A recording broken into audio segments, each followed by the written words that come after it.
Well, Hugh Screwer back here with you at the School of Underhand Conniving Knacks and Backstabbery. Again in this session, not doing my world famous ADSOM training class, but doing another one of those sessions to try and help people who have gone down the so-called rabbit hole, you know, where they've gone down, you know, usually online, picked up so much information that they've found themselves virtually in a cult, and oftentimes it's damaging and can be sometimes dangerous cult as well. So that's what we're doing, and it's another one of these sessions these days. Today, the last session, of course, I introduced the little pink putty cat cult, which is designed to get people out of dangerous and damaging cults into another cult, you know, because they go for withdrawal symptoms if they just went from not having a cult to be in. And Little Pink Putty Cat is a much safer and less damaging cult to be in. And of course, it has the members have the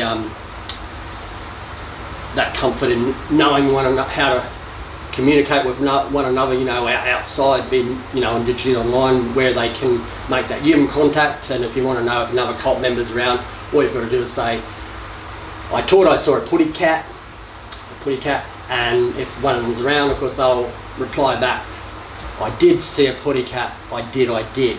And conversely, of course, if you hear somebody, if you're a cult member and you hear somebody say, I thought I saw a putty cat, you can reply back, I did see a putty cat, I did. So that was the last one. So anyway, this week we'll move on to something different. Now, I'm only going to be talking here for a few minutes, and then we're going to cross live over to another famous person, which is Nigel of Nigel's Wax with Fame. Nigel's agreed to help out with these sessions since our difficult times when I did go on his show, Nigel's Wax with Fame, and there were difficult moments between us. So since then we've forged a work in respect, and Nigel has kindly agreed to contribute to these sessions, and so we will be crossing live over to Nigel at the Nigel's Wax with Fame studio. Oh, the other thing that I do need to mention, because these sessions are not part of the approved School of Underhand Conniving Knacks approved training curriculum, as the ADSOM training is, I need to pay to use the room here and the facilities and so forth, the video camera. So on that front, I am pleased to announce that I now have obtained sponsorship for these sessions, and the sponsorship, so I'll mention the sponsor, which they want to be mentioned. It's sponsored now by the Dudley Crayons Men's Group, and the Dudley Crayons Men's Group, of course, in my opinion, being one of the best men's groups. Now, there is a condition that the Dudley Crayons Men's Group have sponsored these sessions under, and they want that read out, you know, specified, and that is that they're not proudly sponsoring these sessions, but they want it known that they're reluctantly sponsoring these sessions. But the Dudley Crayons Men's Group, in my opinion, one of the best men's groups. So with those, I just mentioned with those difficult moments, that difficulties that Nigel and I had when I went on to his show and he made the wax replica of me at the show. You can watch them on my YouTube channel or go to Nigel's channel, as I said, but we might just, for now, we might recap, and we might go to one of those segments where we weren't seeing eye to eye together, so to speak. Yeah, we might just recap that now, and we'll go and watch that, and then we'll come back to me.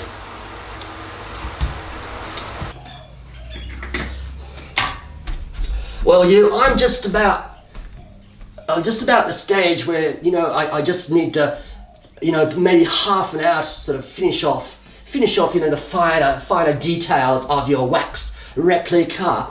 And while you go out and walk around and take in the sights around the studio here, I'll finish off.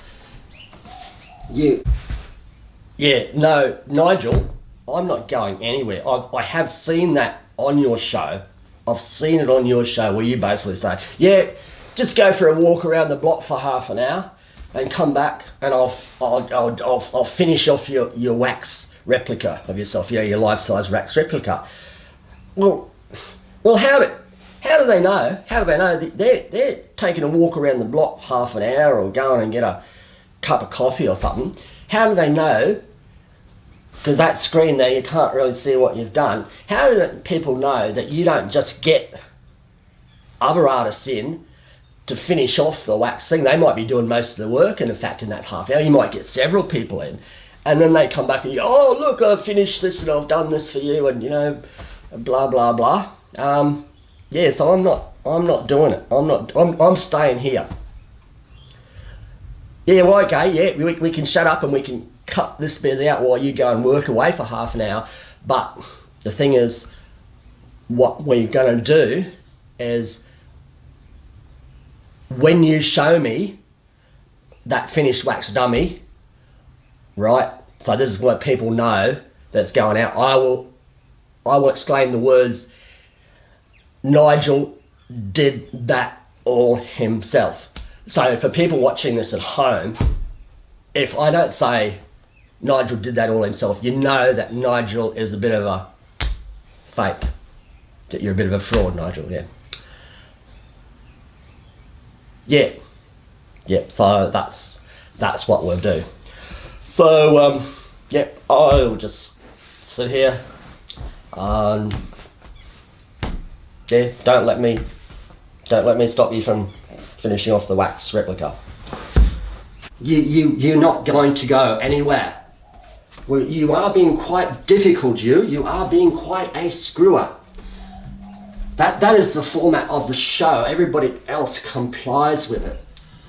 Yes, you say nobody screws with you. Yes, that is a bit predictable, but oh, you just sit there. I will go back here and I'll work away behind the screen for half an hour. No, I know you can't come around and look, and that is pure. I'll prove to you that is pure fiction that I basically tell people to go away so that I can get other people in to actually finish off the wax replicas. I'll prove it to you, and yes, you can say those words and that will prove to all the viewers of this. Yes, okay.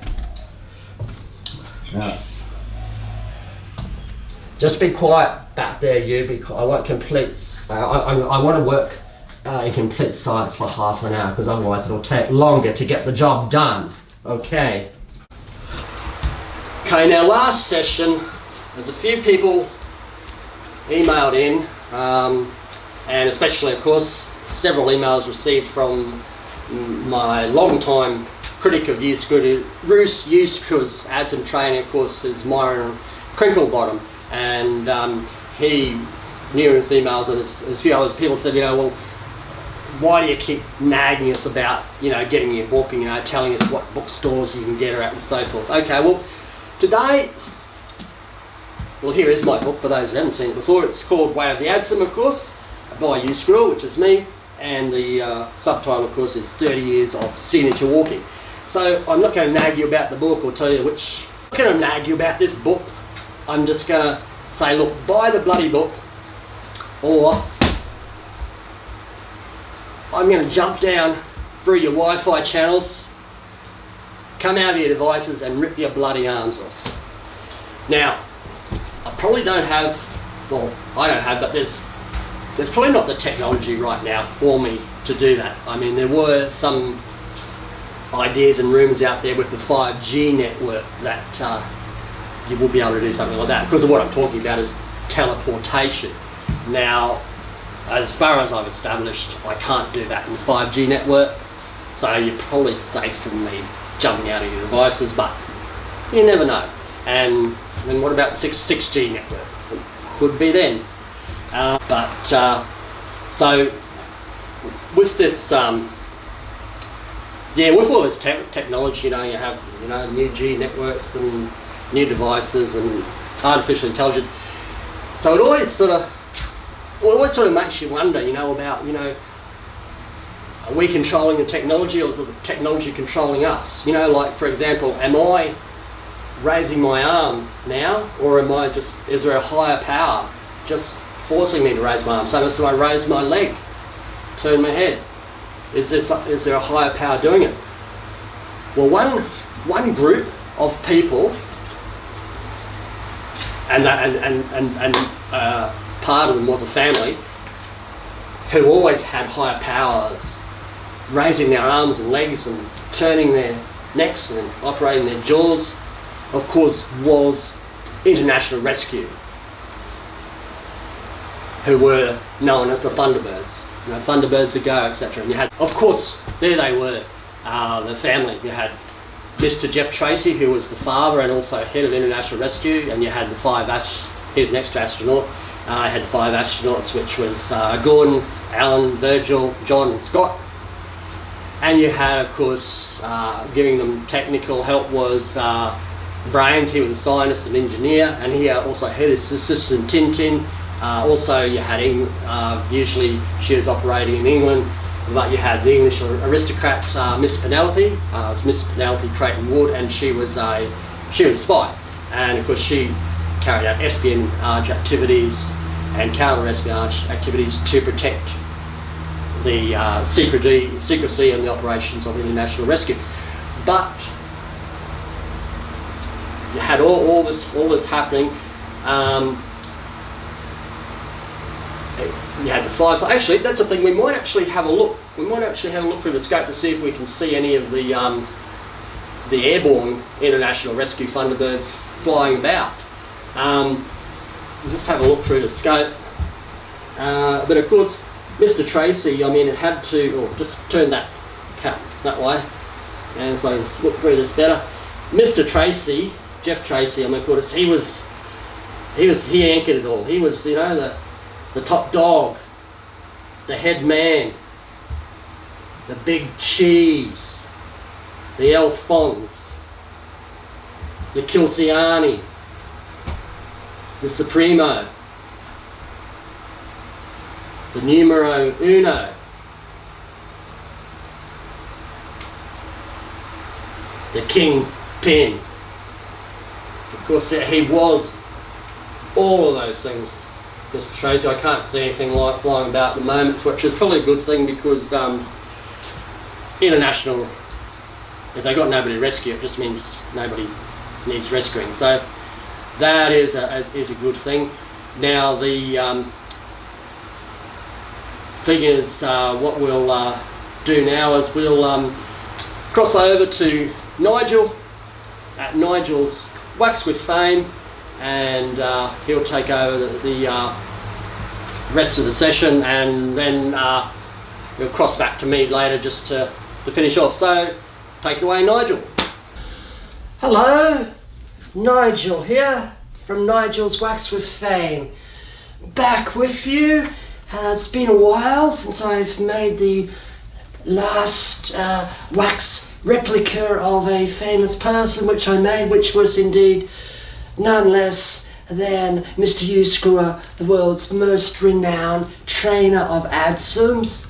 Now, as Hugh has already informed you that he and I are collaborating, working together somewhat on this endeavour for these sessions that Hugh's conducting to try and reduce the amount of harm and damage to people who have found themselves involved in various levels in certain cults and with conspiracy theories, obviously often leading them into these cults.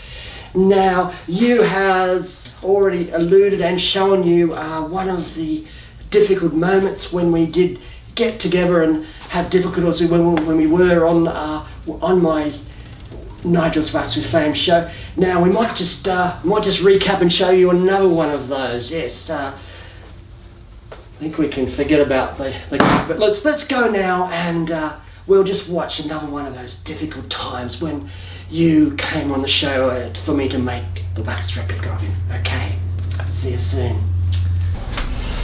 Yes, I've now finished your wax replica, and you've been here the whole time,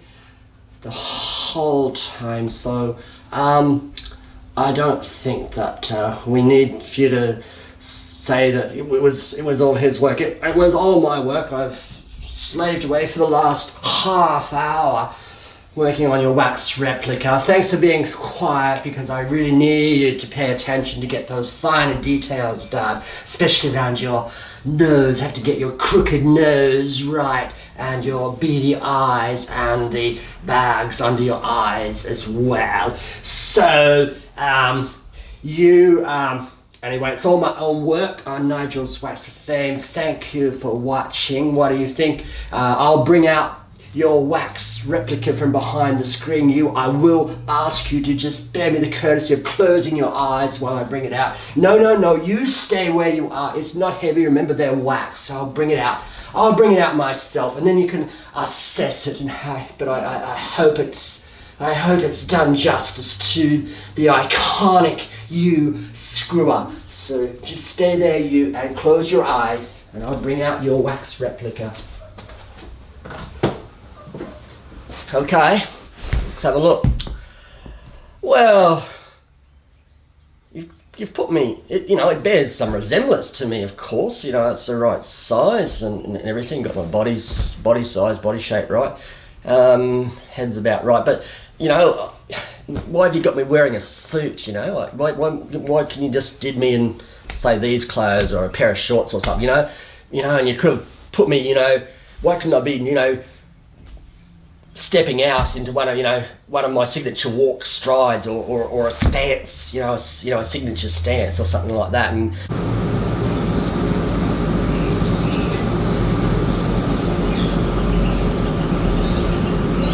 me sort of looking at a book, and I've got glasses on. What's all that about? I'm not really fussed on it at all, Nigel. It's not really capturing, I don't think, the essence of Hugh Screwer,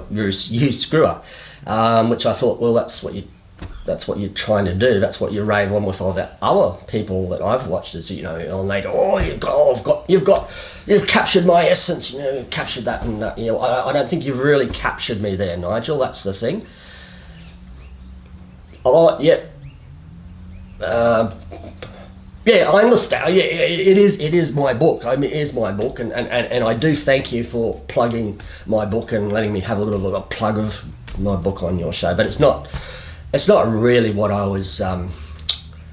It's not what I hoped it would be. But yeah, good marks for effort though. Yeah, I'll give you that.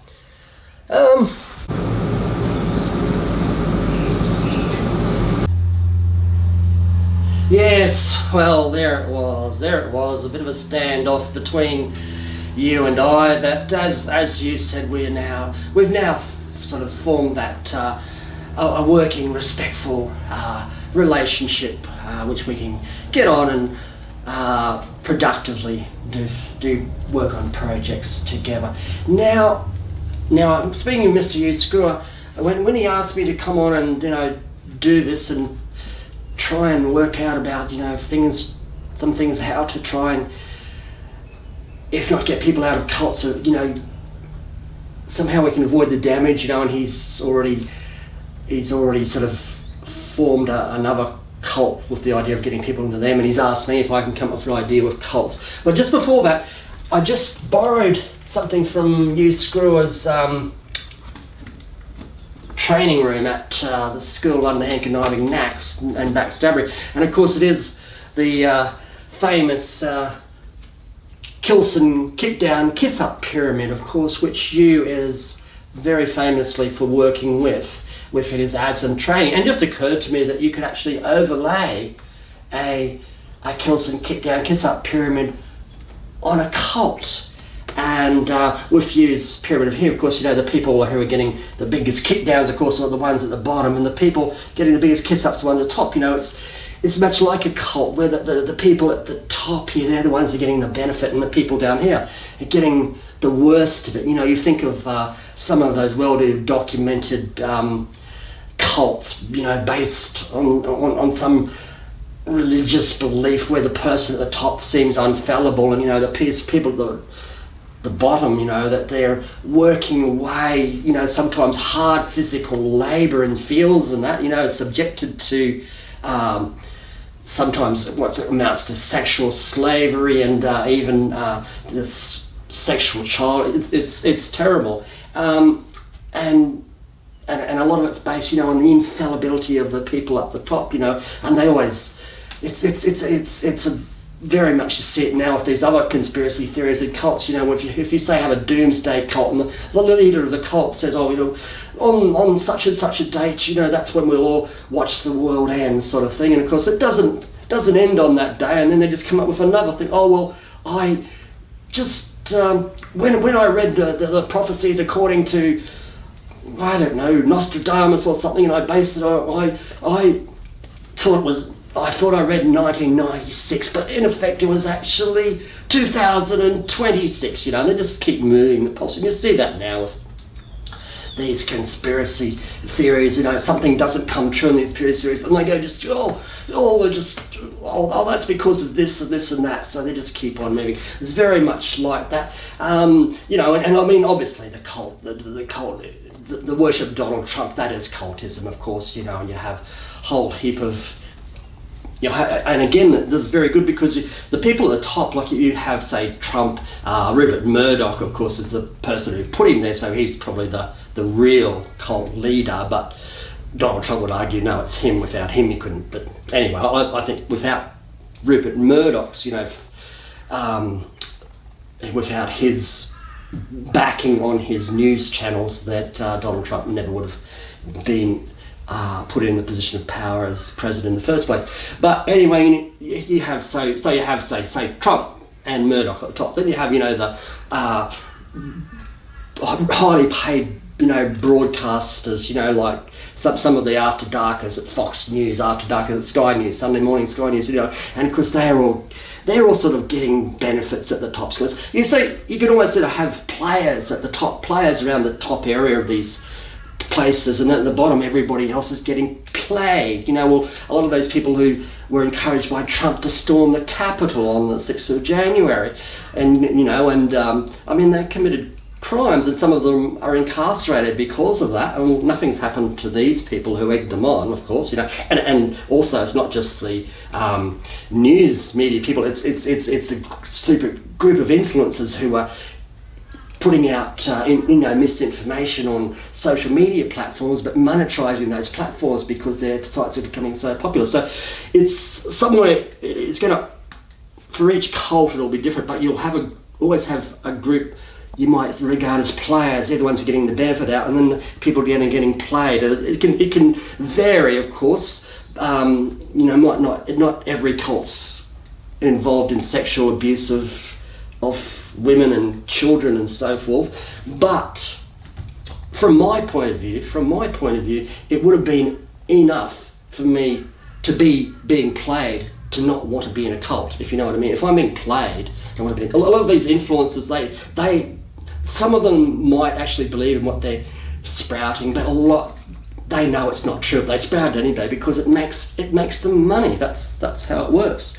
And that's one of the things, with leaders of cults, they always want to, there's the benefits, it's either power, it's financial reward, and of course, it's in some cases too, it's a sexual thing, having sexual power over people who don't have any choice because they believe the people at the top of the cult are infallible in their decisions. So that's enough for now. Now, what I wanted to do, before I go away, well, just for example, in the cult of Donald Trump, there's we'll say just one example of a person who has a lot of influence, or had a lot of influence, maybe still does, of course, is, and he did work for Sky News, is, say, Alan Jones. and he, right through the mishandling of the COVID pandemic in the United States by the Donald Trump presidency, he would go on every day on his broadcasts on radio, and then when he was on school, and just tell people who listen that Donald Trump is doing a fantastic job.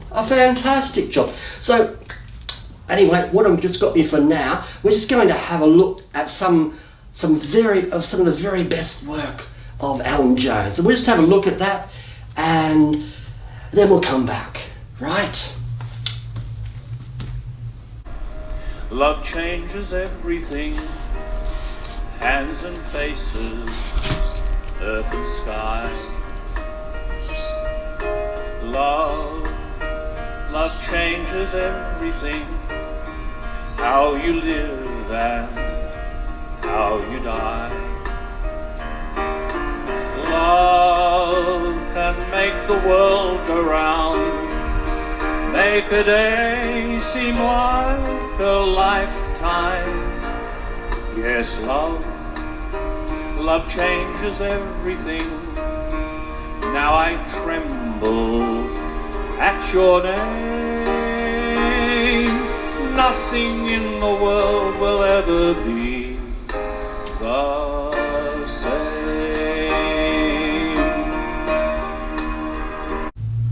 Okay, so now after watching that, I know what you at home are thinking. You're thinking, oh, I wish that I could sing like that. But the most important thing these days is rhythm and melody. Rhythm and melody, or as you would say in the business, I have been in the business, was I was in the Blue Oyster, the Blue Lagoon cult band after I lost track of my beloved Hillary, but I did get off that island we were marooned on. I did form for a while the Blue Lagoon cult band, where I lent my vocals and I played cowbell as well. So I do know about it. And we was in the business, we don't we don't say rhythm and melody, we go Richard and Melanie. Richard and Melanie. So it's just a thing when you're in the business. But so that's where it is, not everything's singing these days. It's all about Richard and melody. Okay, so what I thought that I would do today, because Hugh Screwer was keen for me to try and come up with an idea of another cult which would be a lot less harmful than these other cults. So, it was some of those religious cults, and also the cult of Trump, the QAnon conspiracy cults involved around that. And what I thought I would do, I'd open up to the audience. And people could come in with their suggestions, and also if they have any questions about this. So first up, we've got a video question coming in, and it's from Mad Campervan. So let's see what Mad Campervan has to say. Yeah, big, tough, mad campervan here. Now today, I'm on my DIY session, one of my tough DIY sessions, Mad Campervan. I'm going to show you how to knock up a wax replica of your favourite celebrity or sports star, family member, or in my case, because I'm big and tough, Mad Campervan, I'm going to make up a wax replica of one of my least favourite celebrities. Now, I do this very, very tough. I don't have any. I start off with this. I use this as my starting frame. It's simply an old clothes hanging device, and use any sort of rigid pole as well.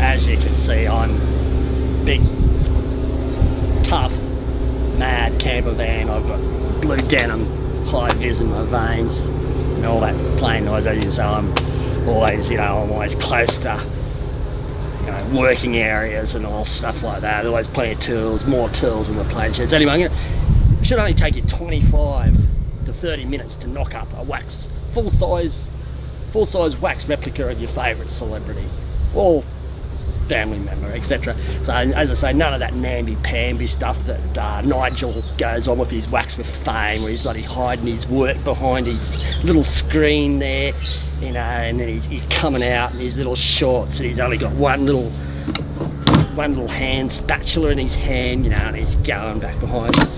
Now here we just knock him up. One wax replica, as I say, 25 to 30 minutes to knock this up. And it'll be tough. I'll be tough working away, tough tools, everything. I got the wax in the tubs and everything is heating, everything's hot, tough.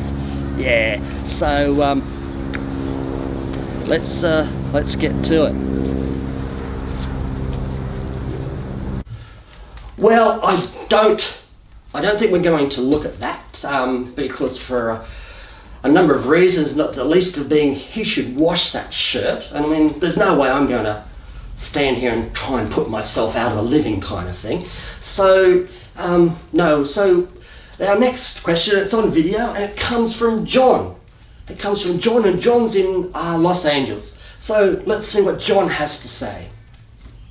Punks on dough, white punks on dough, white punks on dough, white punks on dough, white punks on dough, white.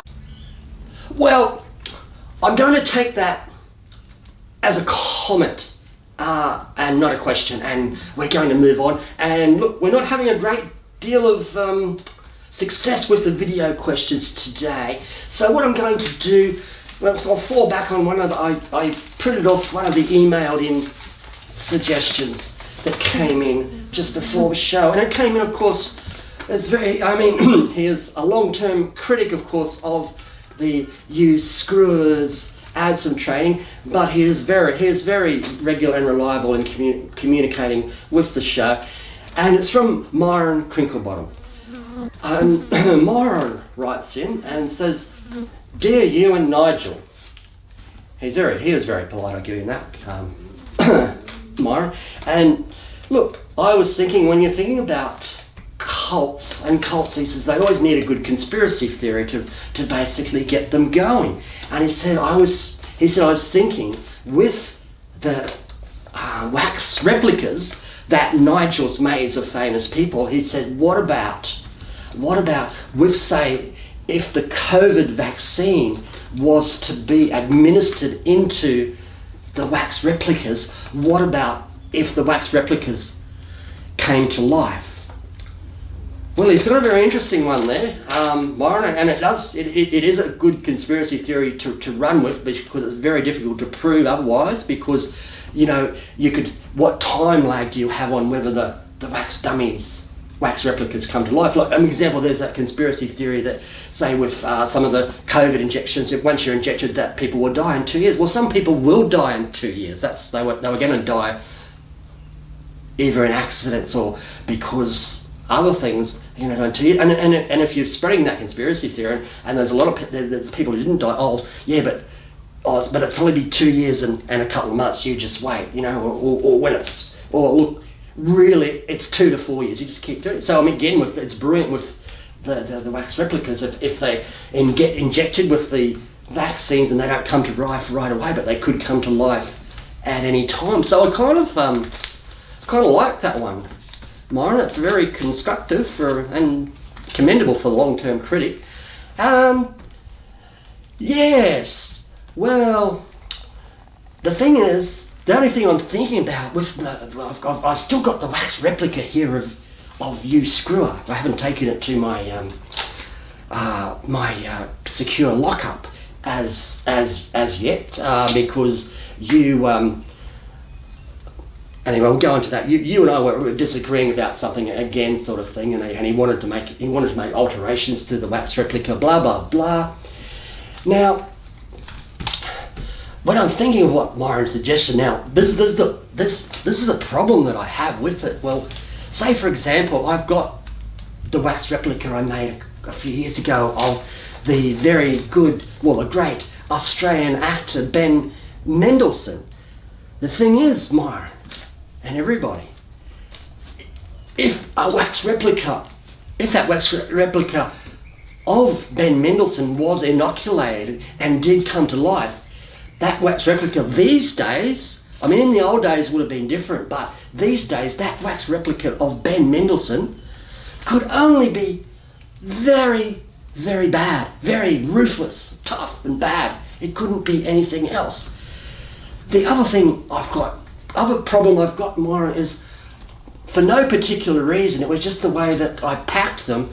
I do have the wax replica of Sir Bob Geldof that I made right next to the wax replica that I made of the late frontman of Australian band In Excess, Michael Hutchine. The thing is, Bob Geldof, a wax replica of Bob Geldof coming to life is probably going to be pissed off anyway. But you can imagine how pissed off and how angry that wax replica of Sir Bob Geldof is going to be once he's realised that he spent a few years shoulder to shoulder alongside the wax replica of late frontman of In Excess, Mr. Michael Hutchine. So there is a few problems that I can see with that, but in effect, in the essence, I think Myron's come up with a conspiracy theory we could kind of run with for a while and see if we can sort of peel people away from other conspiracy theories and get them running with it, and maybe saying in the end, well, look, that it wasn't really true. It could have been true in some sort of science fiction movie kind of thing. Well, I mean, a Doctor Who type thing, isn't it? Statues and that coming to life and moving very, very fast in some of the Doctor Who ones, isn't it? You just you look away, and then they come at you and they come very close, very fast. It's quite chilling, yes. And I might actually have a few nightmares now thinking about those wax replicas of mine. It's because I have got this secure storage below my sleeping quarters. But anyway, we will have to see. We will have to see about that. But wax replicas, yes. Anyway, I think too I can now probably get the wax replica I do have back here of Mr. Hugh Screwer, that I can get him, I can get the wax replica, not him, back to my secure storage, because Hugh's now happy enough with that wax replica, and so blah blah blah. Right, now, because that wax replica, it's still back there in that store in this. Dr. Happyvax! Dr. Happyvax, what are you doing there? No, get away from that. Get away from that wax replica of Mr. Hugh Screwer. Get away. No, don't inoculate it, because we've just started a conspiracy theory that we want to not be fulfilled, to keep it going. Like the X-Files, you never prove anything. If it does come to life, you would have proven that conspiracy theory right. And we probably won't actually be able to do what the other conspiracy theories do, is suck people in, into the whole mysterious thing. So please, I don't, it's probably not going to be true, but please, Dr. Happyvax, don't inoculate. Dr. Happyvax, of course, he's inoculated with the vaccine, with the COVID vaccine. Oh, so many anti-vax conspiracy theorists and conspiracy theorist influences are anti-vax. He's with his ruses and his techniques. He's been so tricky. Obviously, he's stuck in the studio somehow. There he goes. Yes, there he goes. Off to do some more vaxing.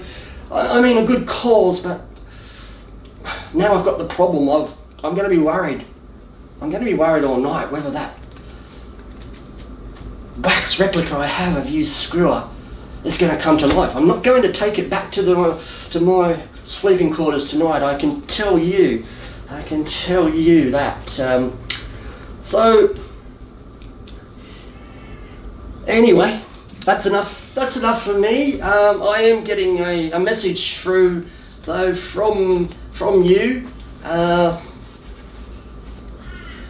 just in my earpiece that some people are emailing in, that we've got all these, there's like hundreds of people emailing in, and they want to go back and sort of watch the rest of that mad camper van video making wax replica of whoever he's damn well making of it. Seems like a bit of a pest of a man, if you ask me. Okay, anyway, it's been good having you back. Maybe see you again when I'm teaming up with Mr. Hugh Screwer to do more of the Nigel Wax with Fame Hugh Screwer collaboration, and maybe I'll even do a wax replica again soon. So goodbye. Yeah, well, big bad mad camper van back with you, and look, I've finished that wax replica of my least favourite celebrity. I've just put it over in a cooler area and now put it under cover so it'll got time to cool off and it won't get damaged by any of these tough toys over here. It's made of wax, so it is kind of delicate, and look, that only took me about 27 minutes by my clock, and that's the way you do them. And one of my secrets, of course, too, is with my wax. I actually infuse it with dark black coal. It's one thing, I love coal, love working with coal. Like, I mean, if I had any doubts about, recently I was asked to marry a girl that I'd never met. Asked her, I felt, how do you feel? I didn't feel good about marrying a girl I'd never met, but if that was a lump of coal, I'll tell you what, I'd marry it without seeing it any day of the week. It'd be a fait accompli, a done deal, no doubt about it. Anyway, I might just go over and unveil the wax replica, and then we'll show who it is.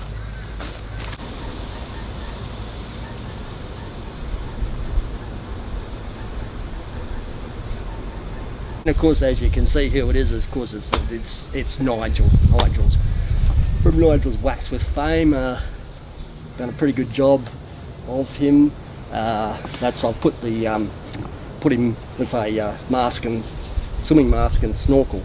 My idea is if it ever came to pass, if that's like a conspiracy theory going around about wax replicas coming to life, if you ever come to life, at least the snorkel will shut him up for a while, sort of thing. It's like putting the old sock down the throat, like Alan Jones would say, sort of thing,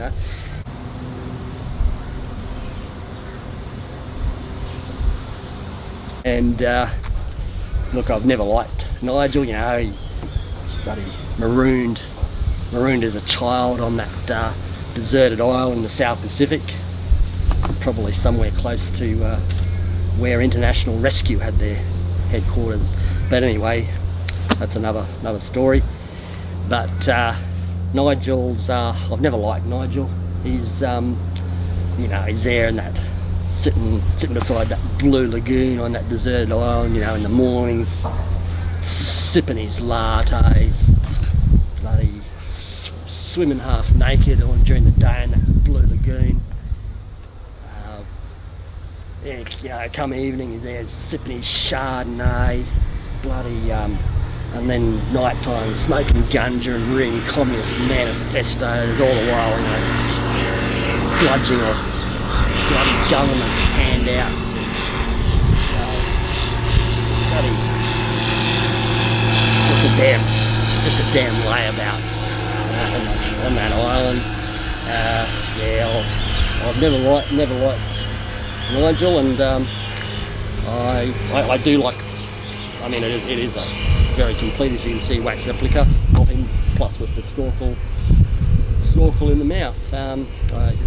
My wax replicas are as good as Nigel's. and I just do them a lot tougher. And they, you know, and they've got that hardness in them. They, you know, infused with the black coal and yeah, Bob's your uncle kind of thing. Anyway, hey, Dr. Happy Vax, get away from that wax replica. Get away from that wax replica with your bloody vaccines. Get away, Happy Vax. What are you doing? Get away. Bloody don't inject that bloody wax replica. If it comes to life, you'll spoil my plan. I've got plans for Nigel. I'm making plans for Nigel. I'm going to use that bloody wax replica. I'm going to use it. I'm going to get a pony, a carrot and honey. I'm going to use that wax replica and I'm going to train that pony to go and do something not so good to Nigel of Nigel's Wax and Flame. Get away, bloody Happy Vax. Yeah, you bloody elite, bloody greeny, tree hugging, latte sipping, Chardonnay, bloody sipping, greeny, lefty, tree hugger, puffed a bastard. Get away from him. The bloody wax replicas come to life now. It's spoilt my whole plans for Nigel. Bloody hell, Happy Vax.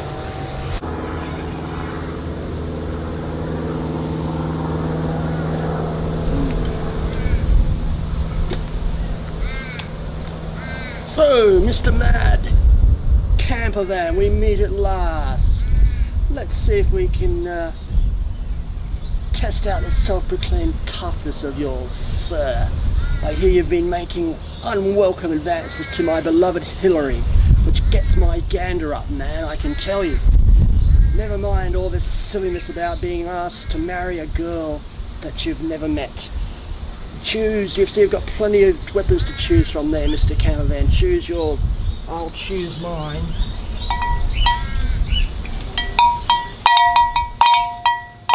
Yes, Mr. Campervan, let's see. No, I don't want to have a bloody pub test, you fool. When are we going to go to a bloody trivia night, you clown? No, let's test ourselves out. Mr. Canavan, do you fear the Reaper? Of course, with all this, all that we've seen today, we've seen, we've talked about new technologies. We've talked more about conspiracy theories. We've talked about things like, we've seen things like wax replicas, coming to life. Upon being given certain vaccinations and so forth. Now, if any of these things are, disturb you, and of course, I feel I wasn't myself quite ready for that segment of Alan Jones singing on stage. I feel like I need a bit of help coping with that. Yes, you need help at all. You phone those usual help numbers that you usually phone, or turn to your usual therapists or loved ones, relatives. Talk to people about help. But I mean, these things, wax replicas coming to life, taking over, maybe fighting with each other. In the case of the wax replica of Bob Geldof and the wax replica of the late Michael Hutchine. Will it ever happen? Will it ever happen? Well, tune in next time and find out in our next session when we take that all important one step behind.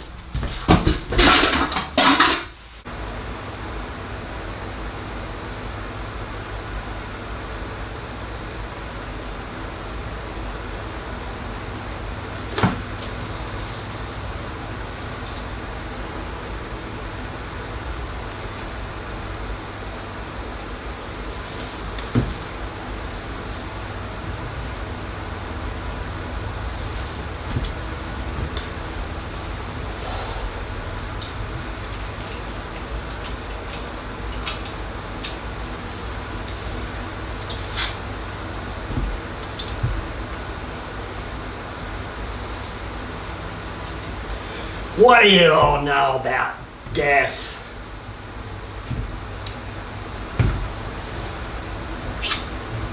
I am death.